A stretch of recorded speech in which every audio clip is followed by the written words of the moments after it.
लाडकी बहीण योजना लाभार्थ्यांमध्ये सरकारी कर्मचारी असल्याचं याआधी सुद्धा समोर आलंय। मात्र त्यात सुद्धा जिल्हा परिषद कर्मचाऱ्यांचीही यात मोठी संख्या असल्याचं समोर आलंय। राज्यात 1183 जिल्हा परिषद कर्मचाऱ्यांनी लाडकी योजनेचा लाभ घेतलाय आणि यात बुलढाणा, सोलापूर, लातूरमध्ये सर्वाधिक लाभार्थी आहेत। वेगवेगळ्या जिल्हा परिषदेतील 1183 महिला कर्मचाऱ्यांनी लाडक्या बहीण योजनेचा लाभ घेतल्याचं समोर आलंय। लवकरच या कर्मचाऱ्यांवर शिस्तभंगाची कारवाई केली जाणार आहे।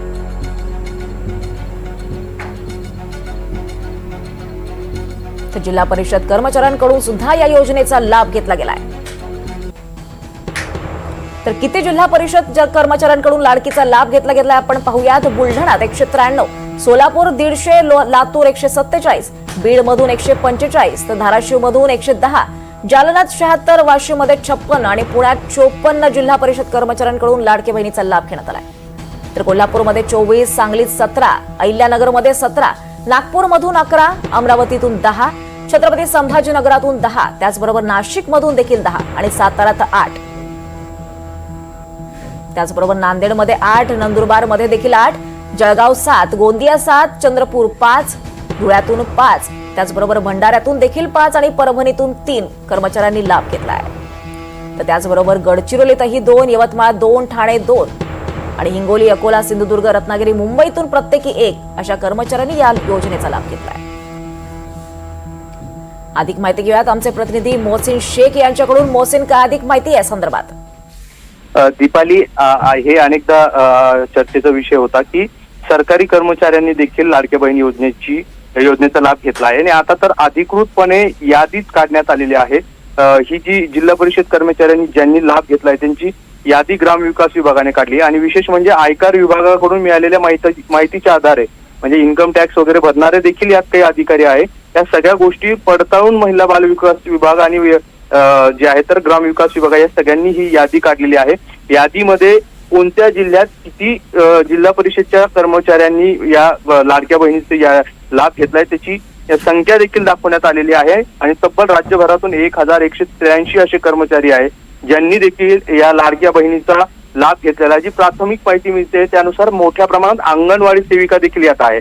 त्यामुळे ज्या अंगणवाडी सेविकांवर लाडक्या बहिणीचे फॉर्म भरण्याची जबाबदारी होती त्यांनी देखील आपले अर्ज यात टाकले की काय अशी शंका देखील या निमित्ताने उपस्थित होते। त्यामुळे आता या सगळ्यांची यादी बनवण्यात आली आहे आणि यांच्यावर ज्यांनी शासकीय नोकरीत असताना या योजनेचा लाभ घेतलाय त्यांच्यावर शिस्तभंगाची कारवाई करण्याचे आदेश देण्यात आले आहेत। तुम्हाला थांबवते, आपल्यासोबत ठाकरे गटाच्या उपनेत्या सुषमा अंधारे आहेत। सुषमाताई, नमस्कार, स्वागत आहे आपल्या एनडीटीव्ही मराठीमध्ये। आपल्याला कळलंच असेल बातमी, लाडकी बहीण योजना लाभार्थ्यांमध्ये सरकारी कर्मचारी असल्याचं समोर आलंय आणि त्यातही जिल्हा परिषद कर्मचाऱ्यांची मोठी संख्या असल्याचं समोर आलंय।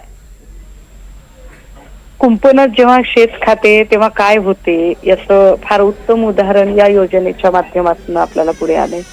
खरं तर ही योजना इथल्या सगळ्या ज्या बहिणी आहेत, महाराष्ट्रातल्या ज्या महिला आहेत, ज्या होतकरू आहेत, त्यांच्या आर्थिक उद्धारासाठीची म्हणून योजना सांगितली गेली होती। मात्र योजनेचा हेतू हा आर्थिक उद्धार करण्यापेक्षा निवडणुकांमध्ये मतांची बेगमी करणे हा जास्त होता, ज्याच्यामुळे योजना अत्यंत घाईघाईत आणि सदोष पद्धतीने राबवण्याची होड लागली होती। ही इतकी सदोषपणे राबवली गेली की या योजनेचे लाभार्थी किंवा त्यासाठीचे जे पात्रता निकष होते ते पात्रता निकषही पाळले गेले नाही आणि सरसकट फॉर्म घाईघाईने भरून घेण्यामध्ये आत्ता जो हा भुर्दंड आहे हा भुर्दंड भरणार कोण?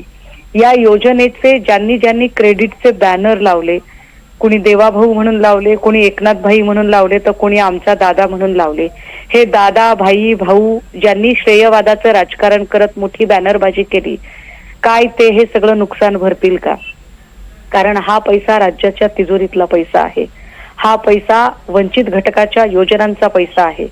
एका लाडकी बहीण योजनेच्या पूर्ततेसाठी आज घडीला संजय गांधी निराधार योजना असेल, रमाई आवास योजना असेल, घरकुल योजना असेल, विधवा परित्यक्ता महिलांची योजना असेल, सारथी, बार्टी, महाज्योतीच्या संशोधक विद्यार्थ्यांची योजना असेल, या सगळ्या योजनांचे निधी या योजनेकडे वळते केले गेले।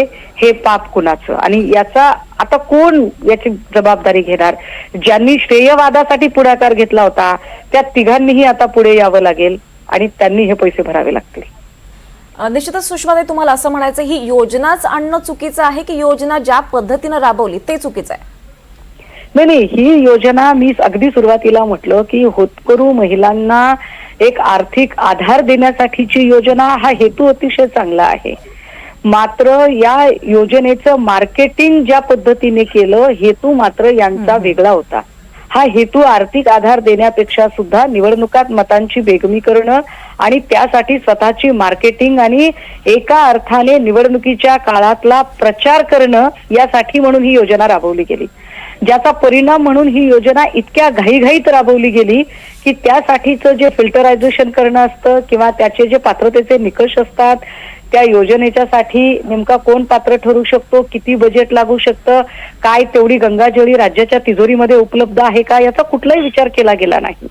आता मात्र सरकार आल्यानंतर ज्यांच्याकडे वित्त मंत्रालय आहे असे अजितदादा सांगतायत की ही योजना आपल्याला परवडणारी नाहीये, एवढा पैसा सरकारच्या तिजोरीमध्ये नाही. मग योजना राबवताना कळलं नाही का? आता आदिती तटकरे दर महिन्याला नवा निकष सांगून कधी 10,000, कधी 20,000, कधी 2 लाख अशा पद्धतीने बहिणींची कपात करतायत. पण तुम्ही आता जी आकडेवारी आता NDTVच्या मला स्क्रीनवर दिसतेय की राज्यात 1,183 लाभार्थी आणि तेही सरकारी कर्मचारी असणारे पुरुष लाभार्थी येतात. याचा अर्थ जो आहे की किती सदोष पद्धतीने योजना राबवली गेली. जर फॉर्म भरून घेणारे कर्मचारीच जर याच्यात योजना लाटणारे असतील तर काल मनसे प्रमुखांनी पत्रकार परिषदेमध्ये जे सांगितलं की कुंपणच शेत खातंय अशी सध्या राज्याची अवस्था झाली, ते खरं ठरतंय याच्यामध्ये. निश्चितच. धन्यवाद सुषमाताई, आपण सविस्तर प्रतिक्रिया आम्हाला दिल्याबद्दल.